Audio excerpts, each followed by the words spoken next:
College life was supposed to be peaceful, sun, sea, and study.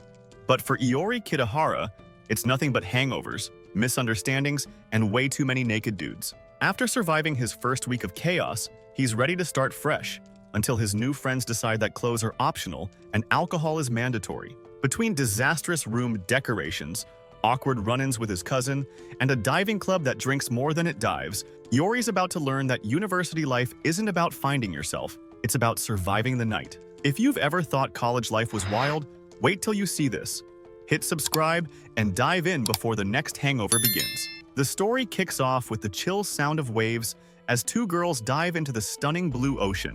Next up, we meet Iori Kitahara, a young guy just arriving at the Izu Peninsula to kick off his new life as a university student. His uncle picks him up, driving him through the picturesque coastal roads to his diving shop, Grand Blue, where Iori will be crashing during his studies. When they pull up, Iori's uncle shows off the diving shop, which is basically a hangout for divers. While Iori's checking out the place, he spots a woman finishing her dive, and they share a quick glance that makes his face flush. Just as he's about to say something, his uncle calls him, breaking the moment. Walking into the shop, Iori expects a normal vibe, but is totally taken aback by what he sees. A bunch of big, muscular guys completely naked, seriously playing rock, paper, scissors. Freaked out, Iori demands his uncle explain what's going on, but his uncle just shrugs it off. Confused, Iori bolts from the shop, insisting he wants to go home. Meanwhile, the two guys, Tokita and Kotobuki, part of the local diving club, ask Iori's uncle about the newcomer. When they learn he's staying at Grand Blue, they light up at the thought of a new member joining their crew. Outside, Iori is still bolting away, trying to escape the craziness. Unfortunately, Tokita and Kotobuki chase after him, and no matter how fast he runs, they easily catch up and drag him back to the shop. Once there, they casually explain that the wild scene he saw was just part of deciding who would handle the gear for the day. After hearing this, Iori helps with the equipment alongside Kotobuki. While they're working, he bumps into a really cute girl who greets him warmly. Iori's confused until she reminds him she's his older cousin, Nanaka, his uncle's daughter. Embarrassed for not recognizing her, Iori quickly apologizes. Nanaka finds his reaction funny and asks if he's seen Chisa, saying she's gotten cuter lately. She also asks if Iori plans to join Tokita's diving club, assuming he must love diving. But Iori admits he's not sure, saying that the loud atmosphere with all the guys makes him hesitant to dive in. Meanwhile, Tokita and Kotobuki overhear Iori's doubts and give him a hard time about it, insisting he should try new things while in college. Before he can push back, they pressure him into drinking with them. Iori protests, but they keep encouraging him to join in their wild games, including the notorious naked rock, paper, scissors. He tries to resist as best as he can, but they just ignore him. As evening falls, Chisa, the girl Iori saw earlier near the ocean, heads back to the shop. She remembers the name Iori from childhood and wonders what he's like now. When she walks into Grand Blue, she's greeted by the sight of Iori caught up in the club's drunken fun. Surrounded by laughter, he's down to just his boxers and clearly drunk. Chisa stays cool at first, but when Iori notices her, his happy expression drops. Trying to act relaxed, he greets her nervously, but it hits him too late how foolish he looks. Clearly put off by his state, Chisa steps back disappointed. The boy she once knew has turned into someone she now sees as ridiculous. That night, even though Iori feels totally embarrassed after Chisa's reaction and worn out from all the club craziness, he gets dragged into another round of drinking. The guys insist this is what being part of the Peekaboo Diving Club is all about, so Iori has no choice but to go along with it. The next morning, Iori wakes up feeling disoriented, lying on the ground in practically nothing. His head is pounding from a hangover as he slowly figures out where he is. He sees a crowd of students staring at him, taking pictures and whispering. Mortified, he realizes he's somehow ended up right in front of the university auditorium, wearing just his boxers, just minutes before the official orientation starts. Iori ducks inside, trying to stay under the radar, hoping no one recognizes him. During the orientation, he can feel everyone's eyes on him and whispers floating around the room. He spots this one guy in a quirky anime shirt giving him a direct stare. They lock eyes for a second and silently agree to keep their distance. Later, Iori runs into that same dude, Kohei Imamura. Still not fully dressed and feeling super desperate, Iori tries to get Chisa to help him out with some club info, but he comes off as totally sketchy. Epic fail. Needing some clothes, Iori asks Chisa for a favor, but the way he brings it up makes him sound kind of creepy. She gets offended, especially when he casually calls her his cousin. When she says no, Iori jokingly threatens to spill the beans about living together, which just draws more attention. Next thing he knows, he's booking it from a security guard. While hiding, he runs into Kohei again, who thinks Iori looks sketchy and instinctively punches him. Iori tries to explain, but all he wants is his clothes. Still trying to escape, Iori finds Nanaka and Kotobuki, who are at the uni promoting their peekaboo diving club and searching for new members. Seeing Iori's mess, Kotobuki offers a deal. If Iori can bring in one new member, he'll hook him up with some clothes. With no other options, Iori rushes to convince Kohei to join him.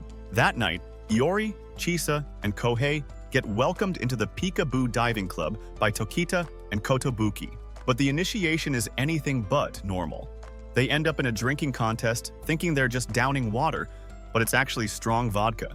Even though they protest, they both end up wasted and crash by the end of the night. The next morning, they wake up in a classroom, still in their boxers, nursing brutal hangovers. When Iori gets back to the shop with Chisa, he's hit with a totally unexpected scene. There's his uncle Masa and Tokita, all three of them just wearing aprons on their bare bodies. Iori is so stunned he can hardly process it. The guys seem totally chill though, explaining they're in swimsuits underneath and getting ready for a diving trip later. Their relaxed vibe leaves Iori speechless. But just as they're hyped to dive, the weather ruins their plans, and you can see the disappointment on everyone's faces. They reluctantly throw on some proper clothes and sit down for a meal. Kotobuki and Tokita quickly bounce back, chatting about going out for drinks. Remembering wild nights they've had, they jokingly nudge Iori, asking if he wants to join. Still feeling tired and hungover from all the craziness, Iori firmly says no.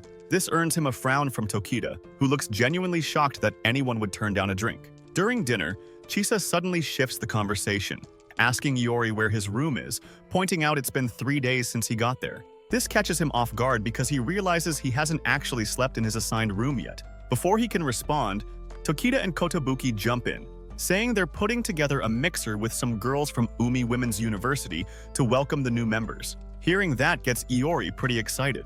Wanting to impress Nanaka and show he can be responsible, Iori decides it's finally time to set up his room. He wants it to look clean and tidy, so he starts organizing it right away. But then Tokita, Kotobuki, and Kohei offer to help, insisting they've got great ideas for decorating. Trusting them turns out to be a big mistake. Before he knows it, they're plastering the walls with weird posters, questionable figures, and cringy decor. Despite Iori trying to intervene, his room quickly becomes a chaotic mess that looks a bit too inappropriate for comfort. Just when he thinks it can't get worse, Nanaka shows up to see how things are going. The bizarre decorations lead to a major misunderstanding that leaves Iori flustered. He can't seem to explain himself because it just looks so bad. To make matters worse, Chisa walks in later and catches Iori zoned out while staring at something inappropriate on his computer, completely unaware she's there. She storms off, clearly disgusted. After all the chaos, Iori ends up crashing in a cramped, rundown space while his room stays a total disaster. Meanwhile, Kohei is busy turning his room into an even bigger mess, decked out with extreme posters and quirky items that could basically qualify as a shrine to questionable interests. The whole thing leaves everyone in shock. Trying to fix the mess, Tokita, Kotobuki, and Kohei decide to redecorate Iori's room again. Despite claiming it'll be an improvement, they only make it worse, covering the walls with giant posters of Chisa, thinking Nanaka will like it since she's into her. Iori is horrified but tries to stay calm, convinced that if Nanaka sees his room like this, she'll finally think he's responsible. The whole plan backfires when Chisa walks in and sees the walls plastered with her own face. The air gets super awkward, keeping Iori's streak of bad luck going. The next day, Tokita and Kotobuki gather everyone for a training session at a local pool to prep the newbies for ocean diving. Chisa hesitates but decides to join. After changing into their swimsuits, the group starts on basic underwater exercises. Tokita and Kotobuki take the lead, teaching Iori and Kohei how to stay calm underwater and how to breathe through their gear. Things take a funny turn when Tokita playfully yanks Kohei's swim trunks off underwater, causing a splash of chaos in the pool. Seeing this makes Iori start questioning his choice to join the club. To boost his confidence, Kotobuki tells Iori to picture the water like a warm bath, suggesting he relax by imagining himself totally naked. Without thinking much, Iori goes along with it, right as Chisa arrives at the pool. When she sees him like that, she freaks out, calling him a pervert and storms off, leaving Iori totally embarrassed. Later that evening, Nanaka takes Iori to a nearby aquarium at Chisa's request. The quiet atmosphere and the view of fish swimming peacefully through the glass tanks calm him down. For the first time, he begins to understand the appeal of diving, the beauty, the silence, and the connection with the sea. Feeling inspired, Iori buys a small octopus keychain from the gift shop as a token of appreciation for Chisa, hoping it will mend the tension between them. With that simple act, Iori takes his first small step toward understanding the world of diving, and the chaotic yet meaningful friendships that come with it. Iori jolts awake from a strange dream, feeling groggy and a bit confused as the morning light creeps through his window. When he steps out of his room, he's taken aback to see Tokita and Kotobuki in the hallway, each holding up a costume. One's a male school uniform, the other's a female one. Without missing a beat, they both point the costumes at Iori, grinning with mischief. Just then, Kohei shows up, looking equally baffled but curious. Before Iori can ask what's going on, Tokita and Kotobuki dive into an explanation, claiming the costumes are essential equipment for diving practice. It all sounds pretty ridiculous, leaving Iori totally confused. Right at that moment, Chisa walks in and freezes at the strange scene of Iori and Kohei checking out the uniforms. The misunderstanding kicks in. Chisa's blank stare shifts to suspicion while Iori scrambles to clarify that it isn't what it seems. Sighing, Chisa realizes what they're up to and demands some answers. Finally, Tokita and Kotobuki spill the beans. Diving's a pricey hobby, and they're running low on cash for the club. To help out, they entered Iori and Kohei in the male pageant at the upcoming Izu Spring Festival. The plan, while super embarrassing, is all about raising funds. Both Iori and Kohei are horrified, but it's too late to back out now. A few days later, under Kotobuki's watchful eye, Iori tries a deep-sea diving for the first time. Decked out in a wetsuit and lugging around an oxygen tank, he struggles with breathing underwater at first. But as he learns to chill out and find his breathing rhythm, he finally starts to enjoy the peaceful beauty below the surface. The colorful underwater world really impresses him. When he gets back to the shop, he excitedly tells Chisa about his experience. And though she listens quietly, there's a hint of pleasure in seeing him so into diving. The next morning brings another surprise. Iori wakes up to find a half-naked woman next to him. Freaked out, he jumps up to see Tokita and Kotobuki casually introducing her as Azusa, a bold and free-spirited member of the diving scene. Her carefree vibe sets her apart from the usual quiet type. Later, while Tokita and Kotobuki are busy running errands, Iori, Kohei, and Chisa start learning to make okonomiyaki, the dish they plan to sell at their booth during the festival. As they cook, Iori and Kohei secretly scheme to get Chisa drunk to convince her to join the women's pageant, hoping to wiggle out of their own participation in the men's event. Unfortunately, their attempts hilariously backfire. Chisa stays composed, and Azusa quickly catches on to what they're up to.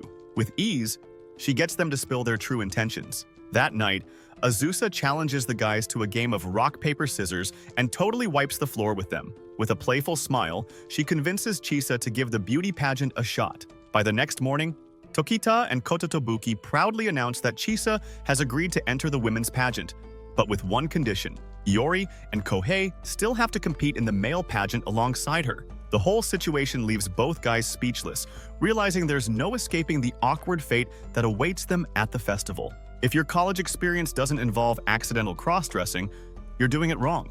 Like the video before Tokita finds your outfit, drop a comment if you'd survive one night with this diving club and subscribe before Iori loses his pants again. Fireworks mark the opening of Izu Spring Festival, and Peekaboo members cheer in excitement, with the exception of Chisa. However, for Iori and Kohei, their initial excitement at the Izu Spring Festival fades when they realize they have to man their club's okonomiyaki stand for most of it. It also doesn't improve their situation when they have to compete with the more popular stand run by the tennis club Tinkerbell. Later that afternoon, the women's beauty pageant begins. Chisa takes the stage in a dress, but is noticeably stiff on stage. Seeing this, the rest of club members attempt to increase her appeal, but to no avail. Taking Kohei's idea, Iori comes up with a plan for them to together throw super balls that he won earlier to lift Chisa's dress up from afar. His plan works, but Iori soon realizes that his club left him alone on the task, making him the sole target for Chisa's rage. While Iori hides with Kohei, a keiki girl suddenly appears and asks Kohei to go out with her, but he refuses. Before the men's beauty pageant starts that evening, the club hold a brief drinking party, when Chisa pressures Iori into drinking 2 liters of shochu as penance. After facing Chisa's wrath, Iori and Kohei go outside to buy drinks from a vending machine, and as they return, they see Aina crying outside their room. She complains that her friends from the tennis club saw her as a joke and rejected her from their group. Hearing this, Iori says that he knows how to cheer her up. At the men's pageant, Kudo, the captain of the tennis club, competes against Kohei for Azusa's love. This turns out to be a ruse set by Iori, who disguises himself as Azusa in hope of embarrassing Kudo in front of the crowd and in turn cheering Aina up. Later, Chisa and Iori are declared as the winners of their respective pageants. As they celebrate, Aina thanks both Iori and Kohei for their act while they drink from wash tubs. These series of events, however, upset Chisa, who seemingly feels unappreciated by Iori. The next day, while running the stand, Chisa, fueled by her newfound fame, is surrounded by a group of men who are trying to ask her out. Annoyed by this, she tries to seek Iori and Kohei's help, but find that they are too wasted to do anything. Later, as Chisa and a wasted Iori are honored on stage, she declares that Iori is her boyfriend, both as revenge and thinking it will fend off the advances of the other men. As the result, the men in the audience are enraged and call for Iori's death. While waiting for class to kick off, Iori and Kohei notice that all the guys in their class are throwing some serious glares their way. Curious about what's up, Iori tries to ask Chisa for some info, but their chat, along with Chisa's answer, only seems to crank up the guy's anger. Kohei is pretty stoked to find out that the heat is all on Iori though. Not wanting Kohei to escape the drama, Iori throws him under the bus by making up a lie about his relationship with Azusa. Because of their supposed charm with the ladies, both Iori and Kohei end up getting creepy death threats from a bunch of guys. Later, during lunch, Iori and Kohei get approached by their classmates, with Nojima and Yamamoto leading the charge, asking them how to score a girlfriend. When they realize Iori and Kohei can't really help with that, they decide the best move is to kill them and dump their bodies in the mountains. Iori and Kohei panic and beg for mercy, but it doesn't faze the guys. In a last-ditch effort to get out of it, they promise to throw a mixer instead. So later on, Iori and Kohei hit up Azusa to help them set up the mixer. Luckily, she's on board, but only if Iori pretends to be Chisa's boyfriend. After giving it some thought, Iori agrees, and Azusa heads out before coming back with a new girl who's joining Peekaboo. When they learn her name, Iori and Kohei realize she's actually the keiki girl they met at the Izu Spring Festival, but now she's without her makeup. When the mixer kicks off, Iori and Kohei end up at a bar with Nojima and Yamamoto. Inside, the guys are shocked to see Aina and her 3 friends all dolled up in keiki makeup. Despite that, Yamamoto is determined to make a move on one of the women, so Iori, Kohei, and Nojima decide to help him out as his wingmen. They keep at it for a bit until they spot a picture of Kanako without her makeup and realize she's actually super pretty. This revelation gets the guys all competitive as they try to impress her. Eventually, the mixer wraps up, and as the women leave, the guys see them laughing at their crazy antics, without showing any interest. The guys head off for drinks somewhere else, while the girls go to a cafe, where Aina starts showing signs of having a crush on Iori. As the German language test nears, Iori begs Chisa to sit next to him so he can cheat off her.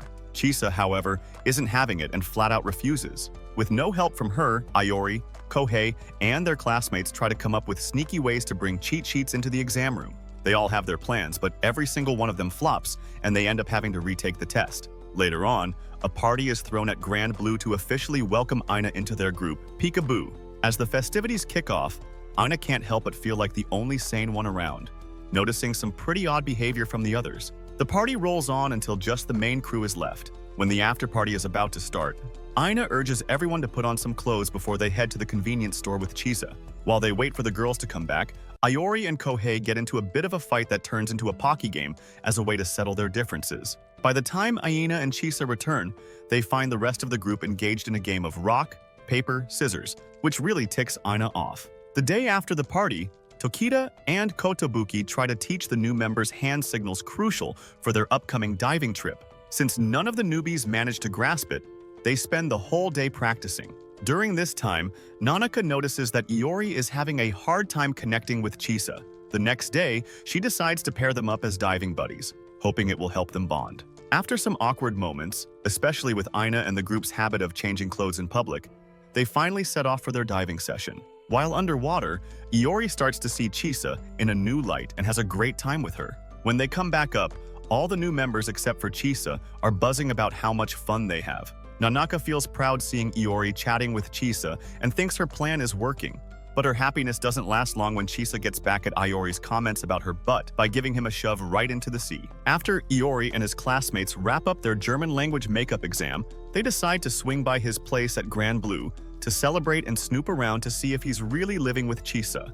Like Kohei said, Iori's freaking out because he doesn't want them to find out he lives with Chisa and Nanaka, so he rushes home and begs Nanaka to hang low for the day. When his friends show up, Iori quickly takes them to his room, but they spot Azusa's bra and Aina's keiki costume on the floor. This makes Iori panic, and his friends immediately start grilling him for answers. But then they find Iori's boycon costume and a brochure for job ads, leading them to speculate whether he actually uses those items. Despite that, they leave him alone and start drinking in his room. While that's happening, Yamamoto steps outside and comes back all excited, claiming he saw an angel who turns out to be Nanaka. Even though his friends think he's crazy, he decides to go back and ask her out. Things go sideways when he runs into some naked guys, probably other PAB members, who strip him down to just his boxers. They're about to kick back and drink when Chisa shows up, confirming Iori does live with her. After she panics and bolts, Iori takes a beating from his classmates, and he ends up all bandaged up the next day. Seeing him like that makes Chisa feel bad, so she says sorry. A few days later, Tokita and Kotobuki announce that Tinkerbell has bet their second-place prize money in a doubles tennis match against Peekaboo for revenge, after their captain got humiliated at the Izu Spring Festival. On match day, Tokita and Kotobuki are up in the first round. Watching his teammates struggle against the opposing team's raw power, Kudo decides to cheat by spiking their drinks with strong booze to get them drunk. Iori counters by doing the same to their opponents, scoring PAB their first win. In the second match, Chisa and Aina start picking up momentum thanks to Chisa's efforts, but when the club members start complimenting her tennis outfit, she gets all flustered, leading to their loss. Finally, in the last match, Iori shows some impressive tennis skills, but his partner Kohei can't even manage to hit the ball over the net. In desperation, Iori decides to go big by trying to knock out their opponents with a smash. After failing a bunch of times, he realizes he might as well knock Kohei out instead. With Kohei knocked out, Iori swaps places with Tokita and Kotobuki, who easily take the win. Now that they've secured their extra winnings from the match, the club is planning an outing to Okinawa.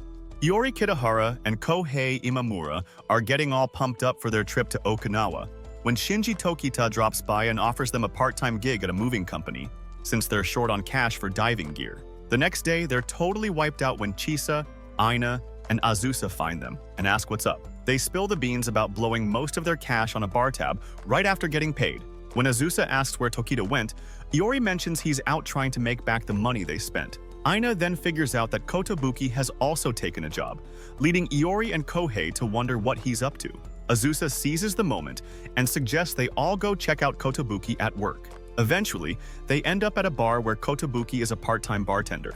Watching him mix drinks gets Iori and Kohei thinking they could give bartending a shot too. The bar manager overhears and offers them a chance to try it out. After changing into bartender outfits, they try to take Aina's order by copying Kotobuki, but they totally fail since they have no clue about cocktails, which makes Aina pretty annoyed. While Iori and Kohei bicker about their mistakes, the manager asks about their relationship with Kotobuki and Azusa. Totally misunderstanding, he thinks Iori is into Kohei and freaks out a bit, grabbing the drink Kohei made to calm his nerves. But it's way too strong, and he ends up collapsing from being too drunk. They help him sober up, and then Iori and the gang leave the bar. Later that night, Iori and Kohei chill with their classmates at Shinichiro Yamamoto's place. After a few drinks, they decide to invite Yu Mitarai to join them, because he's been pretty quiet.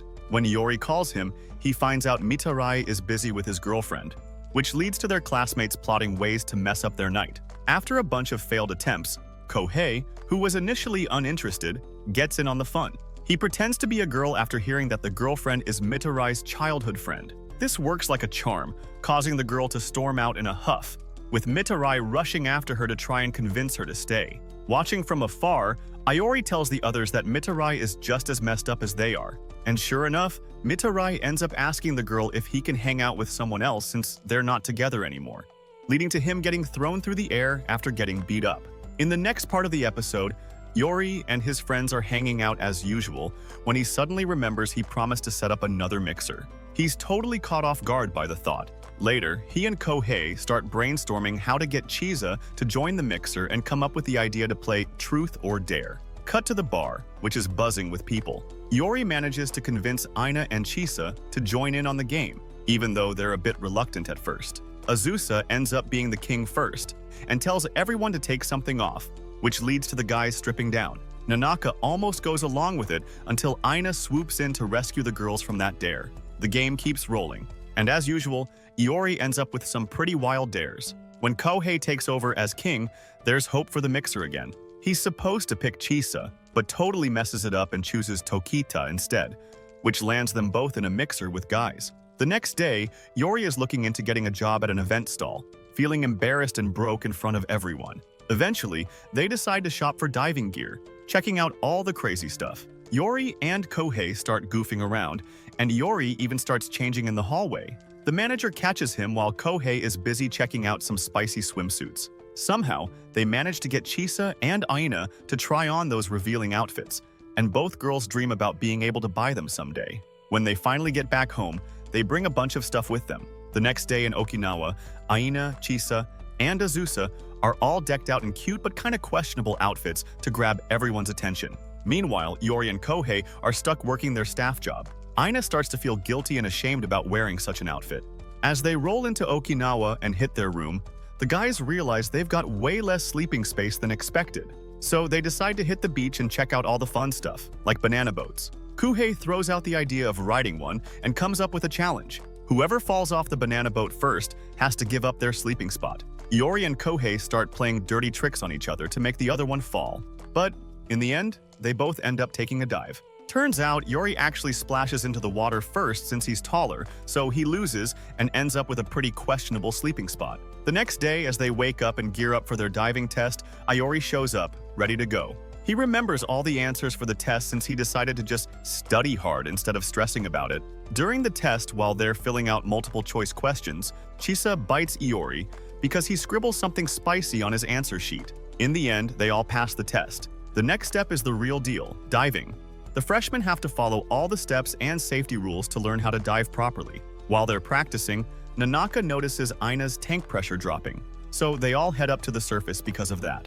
Aina tries to play it cool and lies to everyone so they won't worry about her, but she eventually bonds with the group. Iori is worried he's going to bomb his test because he struggles with mask clearing, so he's trying to come up with a low-key way to practice without Kohei or Aina finding out. The group decides to rent a car, but they end up needing 2 cars since they can't all fit in one. Aina surprises everyone by saying she can drive a manual truck because of her time helping out on a rice farm. Things get awkward when Shinju and Ryu start ordering weirdly named fish like Hamazaki's wife and chubby high schooler at the market, leading to plenty of misunderstandings both there and back at the rental house. Iori figures that being straightforward is the best way to go, so when he teams up with Chisa to cook, he asks her for help with his practice. However, Aina and Kohei overhear them and mistakenly think Iori's asking Chisa out and wants some weird stuff like being tied up and stepped on. Aina wakes up to find an empty bed and goes looking for Chisa, only to discover she's got Iori underwater with her foot. Aina's convinced something fishy is happening, believing Chisa over Iori. If she'd known Iori was struggling with mask clearing, she would have been more than willing to help. But instead, she joins Chisa in pushing Iori under the water, leading a random person to call the cops. By the time the officer arrives, though, Chisa and Aina are back in bed, and Iori's all alone and naked in the pool. He doesn't get arrested, but he catches a cold and misses out on training that day. Azusa stays behind to take care of him, using green onions as quirky home remedies, one around his neck and one somewhere else, which Iori definitely doesn't want. When Azusa finds out he's having trouble sleeping next to her and Nanaka because he's nervous, she jokingly suggests some other activities to help him relax. Iori has a pretty good chance here, but he shyly says no. Things take a turn when Iori learns that Tokita has a girlfriend and he ends up drinking way too much. By the time everyone else comes back with Kohei and Aina holding their certification cards, he's passed out naked, with Azusa's home remedy still in action. The crew travels to Makojima, which, even though it's part of Okinawa Prefecture, is a solid 190-mile flight from the main island. This remote spot isn't just known for the Otori tradition, but also has some awesome diving spots. They take a powerboat to get there, but Iori can't join because he misses getting certified with Aina and Kohei. Chisa notices Iori looks a bit down and sticks around during the last of the 3 dives to lift his spirits. Turns out he isn't really feeling blue, he's actually green from seasickness on the boat. Still, they have a good time hanging out. That night, since the restaurant is closed, Ryu, Shinji, and their heavy drinking buddies decide to throw together an impromptu otori. Everyone tosses in their favorite drinks into a giant earthenware pot to share throughout the night. Iori and Kohei aren't really up for that level of drinking, but their seniors insist, refusing to let them dilute the mix with water.